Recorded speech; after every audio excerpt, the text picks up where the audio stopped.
Prejudice and Aggression. All right, so there are a bunch of different ways to have prejudice. So prejudice as a generalized term is an attitude towards a specific group of people, usually based on stereotypes that are unchanging, oversimplified, distorted belief about people, groups of people, and it can be positive, but typically they are going to be negative as a way to discriminate against a large group of humans. And the discrimination can be unfair treatment of individuals because they are members of a particular group. And this can range in group types from gender, race, country of origin, religion, sexuality, all of the above.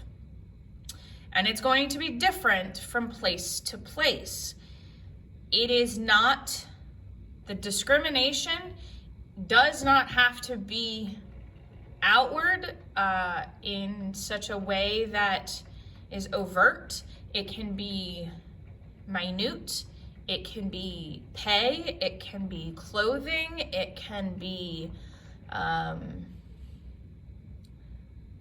the list is endless. So causes of prejudice, there's fear, there's exaggerating differences between specifically religions. If we look at monotheistic religions, all monotheistic religions start from one monotheistic religion of Judaism. Most of the time, the differences in religion come from a fight for power. And I'm specifically talking about religion because that's what's on the screen. If we're talking about humans, we can talk about exaggerating differences of language, of skin color, of heritage, of ancestry, which are almost the same thing. But the reality is differences are man-made and not biological in nature. Justifying economic status. This is a cartoon. But discrimination and prejudice can be justified through many different things, including the justification of economic status. Well, you didn't work hard enough, that's why you're poor. When that statement in itself does not take into account that the majority, not all, and this is the majority of rich folk come from rich folk. Again, not all. Economic status, if we look at government and how we'll pick on the IRS and tax documentation. The IRS and taxes were created, written, tax laws, legal laws, all that stuff was written by rich folk to protect rich folk, not the poor folk. So if we look at the economic status, we'll pick on the United States because that's what I know right now. If we look at rich folk versus poor folk, I'm not going to bring skin color into this, but poor folk are generationally, statistically, going to continue to be poor folk, while the rich folk, statistically, are going to increase their wealth. And those people who are in the rich folk have the means to make sure they stay rich. Whereas the poor folk are living paycheck to paycheck because of issues they have in front of them. If we look at this economic status, somebody who makes $10 a week on the poor side versus somebody who makes $50 a week on the rich side. A pair of boots.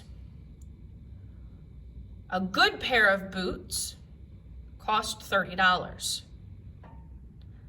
A cheap pair of boots costs $8. So the poor folk can buy a pair of boots for $8 and have $2 left over each week for food, for living expensive, whatever. But the rich folk who make more money can buy that good pair of boots for $30 and they don't have to buy another pair for 2 years. Whereas the poor folk have to buy a new pair every other week because that $8 pair of boots doesn't last. It's not good quality. The economic status is discrimination, is prejudice against those who can't get ahead, who continue to work harder. Social learning. We learn prejudice from our parents, from the adults around us.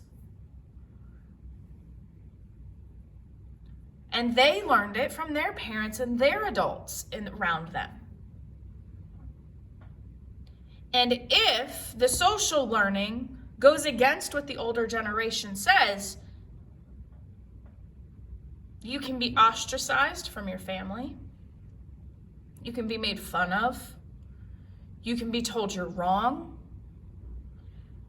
So you are told by your parents, by your adults in your family, to fall in line with their own prejudice, with their own discrimination.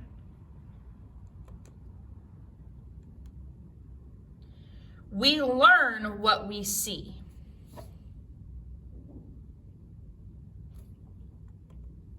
Victimization. Bullying in school, in life, because bullying doesn't end after high school, goes one of two ways.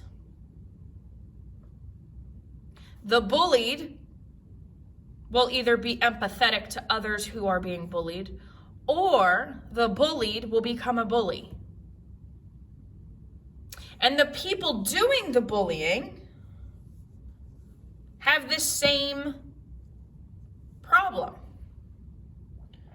The friends of the bully have the same problem.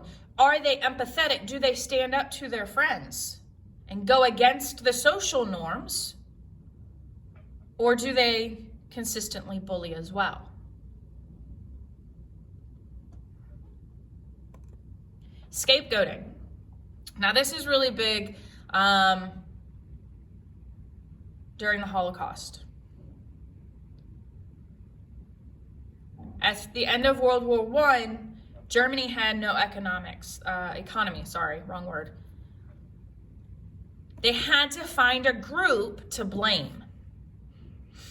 Romans did this back in 100 AD. The Romans, who were polytheistic, they had multiple gods, they had Roman mythology and all of those. Fires were happening. Diseases were happening. The collapse of the Roman Empire. So who do they blame? They blame the Christians. Well, then the Christians take over. Bad things happen. The Christians have to blame somebody. And this is 1,000 years later. The Christians in Germany are going to blame the Jews.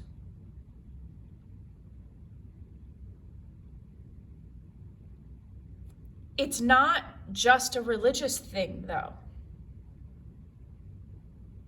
Crime is going to be blamed on a group of humans in the United States, when statistically, that scapegoat doesn't make sense. Mass shootings are blamed on a group of humans across the world, but that doesn't make sense statistically. How do we overcome prejudice? Well, you get out of your comfort zone. You read material that doesn't specifically put you in the middle. You become friends with people who are different from you. You find new ways to do things. You go and explore. You go to new places, new cities, new states, new countries. You learn their language.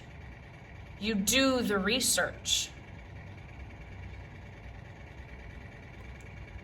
Speak up. Even if it's your family, and that's hard. You walk away.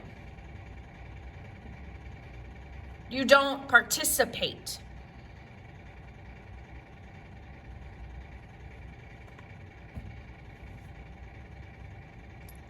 You treat people with respect. Now, there's a difference between respect and patronizing.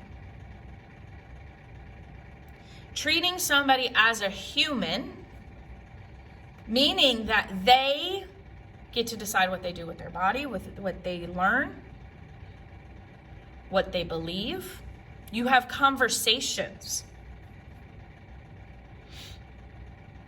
You don't automatically tell them they are wrong. You listen. Even if you don't agree, you listen and you don't name call. You don't belittle. Because your story might be right for your life.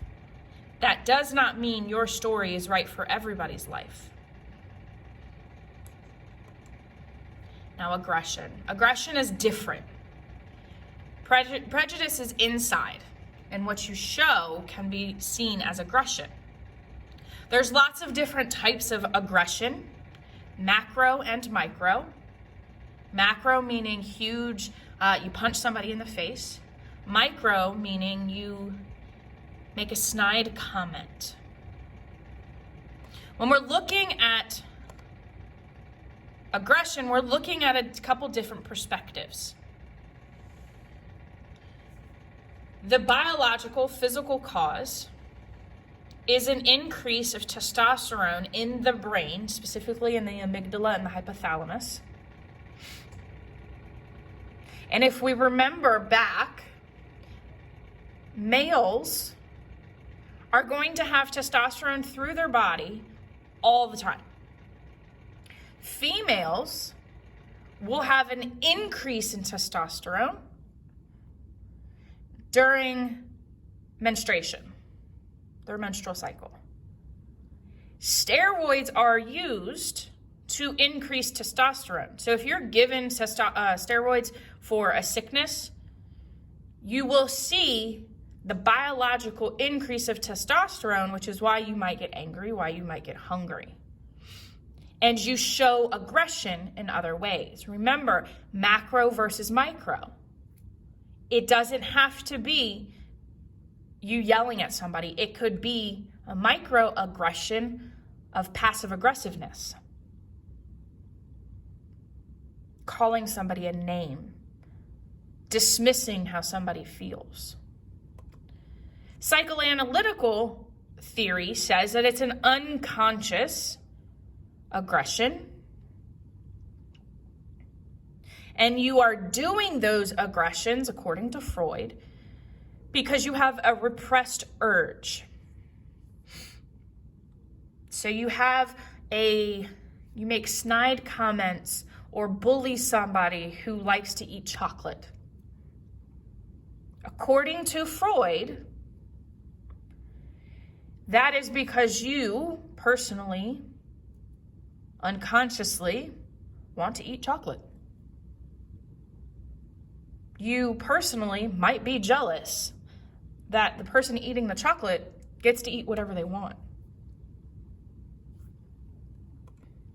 Cognitive theory states that aggression is justified, and you're only being aggressive because somebody was aggressive towards you.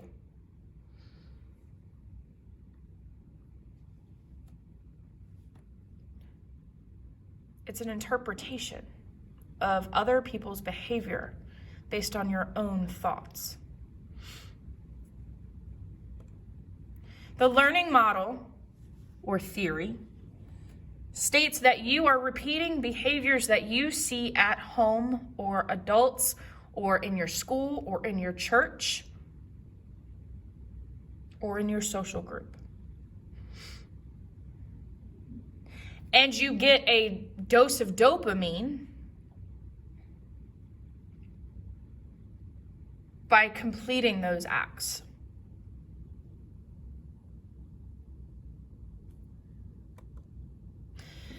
Cultural factors, the socioculture theory. Some cultures do promote aggression, competition, and independence. Sparta back in BC time period. This is also seen today in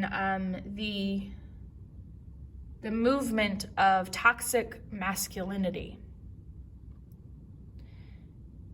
where males are taught not to talk about their feelings. They're taught and encouraged to fight and to wrestle. They're encouraged to compete for attention.